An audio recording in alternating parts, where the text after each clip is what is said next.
Rajouri Poonch area में जो एक घातक आतंकवादी हमला हमारे सिक्योरिटी फोर्सेस पे हुआ, उसके बाद कुछ देर इंतजार करने के बाद हमने आज फिर से इस विषय पे अपनी बात आपके सामने रखने का निर्णय किया है।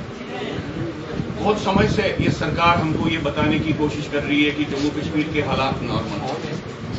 बहुत समय से ये सरकार हमको बोलने की कोशिश कर रही है कि उन्होंने तो आतंकवाद के खिलाफ तो फाइनल लड़ाई उन्होंने जीती। 3 पैरामीटर्स हैं जिसके आधार पे हम कहते हैं कि यहाँ के हालात बिल्कुल ठीक नहीं है। पहला पैरामीटर आपके पास जो ये राजौरी पुंछ में हुआ, 2 साल से वहां के जंगलों पे हमको लगता है कि भारत सरकार का कंट्रोल नहीं है। 2 साल से वहां पे हमारे सिक्योरिटी फोर्सेस पे, आर्मी पे हमले हो रहे हैं, जाने जा रही हैं, और 2 साल से हमको ये भी नहीं मालूम है कि वहां पे कौन आतंकवादी है, क्या किसी आतंकवादी को मार गिराया भी है। ये पिछले 2 साल से ये सिलसिला चल रहा है कि लगभग लग रहा है ये सारा जंगल जो राजौरी पुंछ में है, ये सारा जंगल शायद भारत सरकार के कंट्रोल में नहीं है। क्योंकि अगर ये कंट्रोल में होता तो हमको ये नहीं कहा जाता कि हमको कुछ दिन के बाद हम आतंकवादियों को अरेस्ट करेंगे, कुछ दिन के बाद उनको मार गिराएंगे।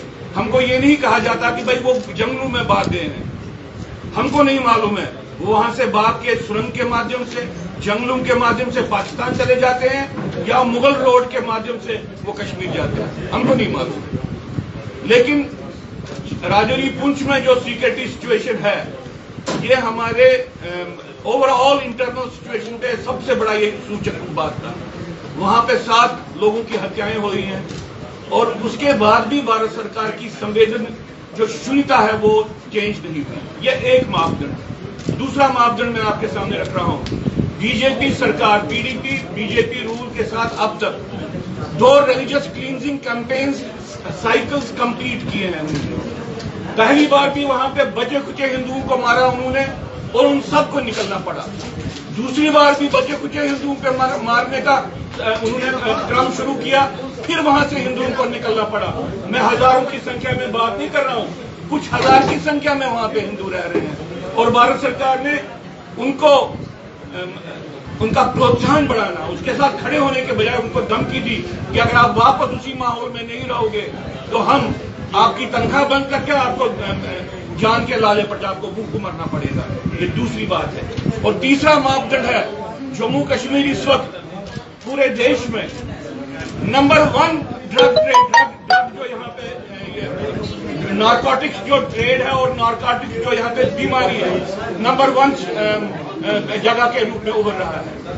पंजाब को कहते थे कि नंबर 1 है नॉर्थ में, और नॉर्थ ईस्ट को बोलते थे नंबर 2। नॉर्थ ईस्ट वहां पे 7 स्टेट्स है।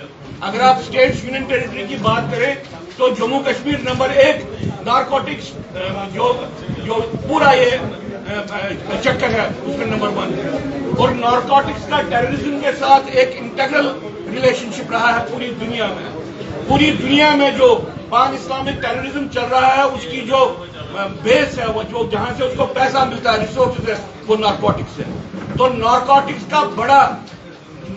का उभर के आना, ये टेररिज्म के जो तंत्र है उसके उभर के आने की का सूचक है। ये 3 बातें हैं। इन 3 बातों को लेकर हम ये क्लियरली कहते हैं कि जो ये बार बार कहा जाता है नॉर्मलसी, ये अपने आप को झूठ बोलने वाली बात है।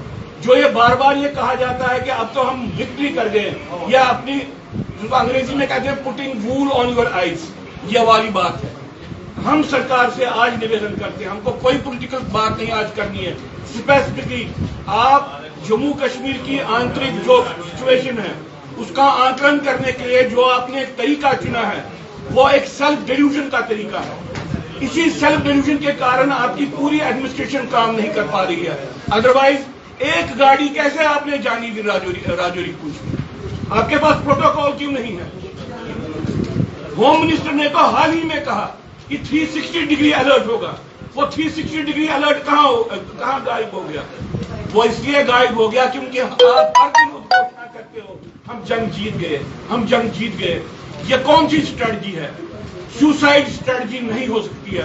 प्रधानमंत्री जी अमित शाह जी, अपने पूरे सोचने के ढंग को जम्मू कश्मीर के बारे में आप बदल दो।